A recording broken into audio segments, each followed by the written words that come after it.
Trouble with executive function isn't a diagnosis or a learning disability on its own. But when kids have a weakness in this area, it impacts learning and everyday life. The term executive function may not be familiar to some parents. It refers to a group of important mental skills that allow us to set goals and get things done. There are three main areas of executive function: working memory, flexible thinking, and inhibitory control, which includes self-control. Working memory is the ability to keep information in mind so you can then put it to use. Flexible thinking is being able to see problems from multiple angles and find different ways to solve them. And self-control is the ability to stop before you respond on impulse, to control your attention and your behavior, and to manage your emotions. Kids who struggle with executive function often have trouble paying attention and focusing, organizing and planning, starting and completing tasks, and shifting focus from one task to another. It's important to know that executive function issues don't have much to do with intelligence. Kids with executive function issues can be just as smart as their peers who don't have these challenges.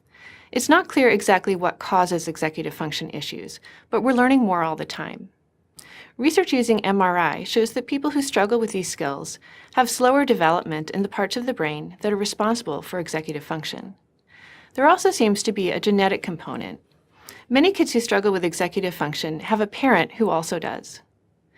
Things in the environment could also play a role, including high stress, poor nutrition and sleep, lack of exposure to language, and low quality of caregiving. Problems with executive function are closely tied to ADHD, but kids with ADHD aren't the only ones who have trouble with these skills. Many kids with learning issues also have weaknesses in executive skills that contribute to their challenges. For example, some kids with dyslexia have trouble with working memory. So even after they've become fluent readers, they might have problems with reading comprehension. They might have a hard time understanding a chapter they're reading because they can't remember what happened in the chapter before it. Executive function develops over time, so many kids find they have fewer challenges with it by the time they're young adults. But these problems don't always disappear completely. The good news is that there are ways parents and teachers can help kids improve executive function and learn strategies for working around their challenges. Classroom accommodations like extended time and preferred seating can help.